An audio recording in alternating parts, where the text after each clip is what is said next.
जय श्री कृष्ण। पतिव्रता देवियों में अनुसुईया जी का स्थान सबसे ऊंचा है। उनके संबंध में बहुत सी लोकोत्तर कथाएं शास्त्रों में सुनी जाती हैं। अनुसुईया जी प्रजापति कदर्म और माता देवहूति की 9 कन्याओं में से एक थी और महान तपस्वी महर्षि अत्रि जी की पत्नी थी। उनकी पति भक्ति अर्थात सतीत्व का तेज इतना अधिक था, इसके कारण आकाश मार्ग में जाते हुए देवों को उनके प्रताप का अनुभव होता था। इसी कारण उन्हें सती अनुसुईया कहने लगे। कहते हैं माता के अंदर इतना तपोबल था कि वे तीनों लोकों में कुछ भी कर सकती थी। उनके बल को देखकर महर्षि ने उनसे हमेशा शांत रहने का वचन लिया।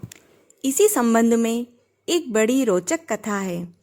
एक बार नारद जी विचरण कर रहे थे, तभी तीनों देवियाँ माँ लक्ष्मी जी, माँ सरस्वती जी और माँ पार्वती जी आपस में विचार विमर्श कर रही थी। तीनों देवियाँ अपने सतीत्व की चर्चा कर रही थी।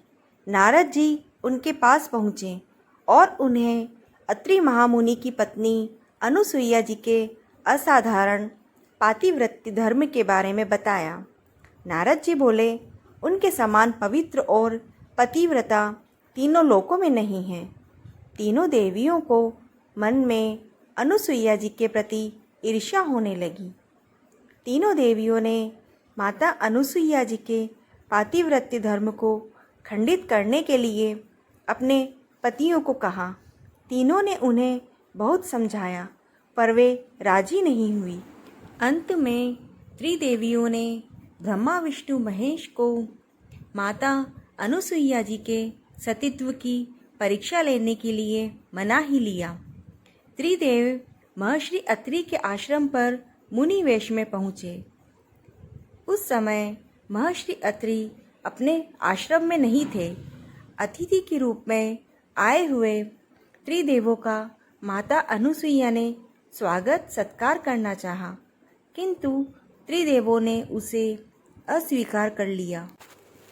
माता ने पूछा, मुनियों, मुझसे कोई ऐसा अपराध हो गया है जो आप मेरे द्वारा की हुई पूजा को ग्रहण नहीं कर रहे हैं? मुनियों ने कहा, देवी, यदि आप बिना वस्त्र के हमारा आतिथ्य करें तो हम आपके यहाँ भिक्षा ग्रहण करेंगे। यह सुनकर सती अनुसुईया सोच में पड़ गई। उन्होंने ध्यान लगाकर देखा तो वे सारा रहस्य समझ गई। माता ने कहा कि यदि मैं सच्ची पतिव्रता हूँ तो आप तीनों 6-6 माह के छोटे शिशु बन जाएं। यह कहकर माता ने तीनों मुनियों पर जल छिड़क दिया और त्रिदेव 6-6 माह के शिशु बन गए। सुंदर शिशु को देखकर माता अनुसुईया के हृदय में मातृत्व भाव उमड़ पड़ा। दूध भात खिलाकर माँ ने उन्हें गोद में सुला दिया। तीनों त्रिदेव गहरी नींद में सो गए। माता अनुसुईया ने तीनों को झूले में सुलाकर कहा, तीनों लोक पर शासन करने वाले त्रिमूर्ति मेरे शिशु बन गए हैं। मेरे भाग्य को क्या कहा जाए। फिर माँ मधुर कंठ से लोरी गाने लगी। इधर जब तीनों देवियों ने सोचा कि अभी तक हमारे स्वामी अपने स्थान पर नहीं लौटे और वे तीनों देवियाँ व्याकुल होने लगी, तब नारद जी ने वहाँ आकर उन्हें सारी बात बताई। नारद जी ने कहा कि त्रिदेव तो माता अनुसुईया के यहाँ पालने में सो रहे हैं। माता अनुसुईया के यहाँ उसी समय कहीं से एक सफ़ेद बैल आश्रम में पहुँचा। एक विशाल गरुड़ पंख फड़फड़ाते हुए आश्रम पर उड़ने लगा और एक राजहंस कमल चोंच में लिए हुए आया और आकर द्वार पर उतर गया। यह नज़ारा देखकर माता बाहर आई तो देखा नारद जी, लक्ष्मी जी, सरस्वती जी और पार्वती जी बाहर खड़े हुए हैं। नारद जी ने विनय पूर्वक माता अनुसुईया से कहा, हे माता, इन तीनों के पति आपके यहाँ हैं, कृपया इन्हें इनके पति को लौटा दीजिए।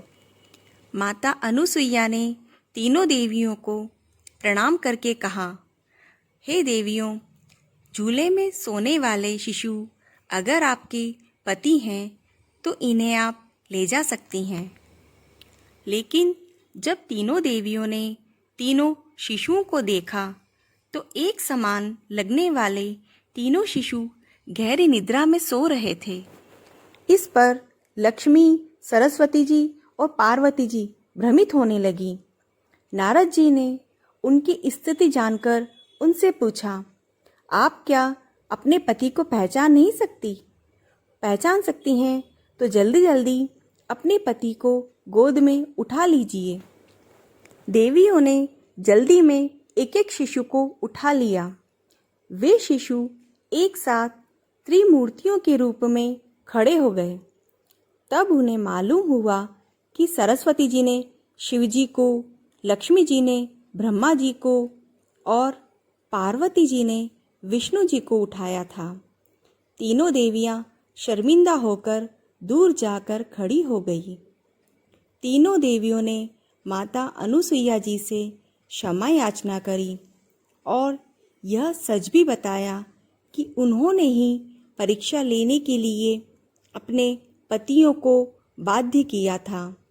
फिर प्रार्थना करी कि उनके पति को पुनः अपने स्वरूप में ले आए। माता अनुसुईया ने त्रिदेवों को उनका रूप प्रदान किया। तीनों देव सती अनुसुईया से प्रसन्न होकर बोले, हे देवी, वरदान मांगो।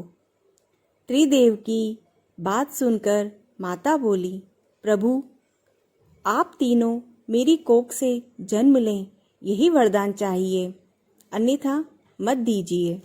तभी से वह माता सती अनुसुईया के नाम से प्रख्यात हुई हैं तथा कालांतर में भगवान दत्तात्रेय के रूप में भगवान विष्णु का, चंद्रमा के रूप में ब्रह्मा जी का तथा दुर्वासा के रूप में भगवान शिव का जन्म माता अनुसुईया के गर्भ से हुआ। बंधुजनों, आपने यदि इस चैनल को अभी तक सब्सक्राइब नहीं किया है तो आप सब्सक्राइब करें, लाइक करें, शेयर करें और ये कथा आपको कैसी लगी कमेंट बॉक्स में कमेंट करें। जय श्री कृष्ण।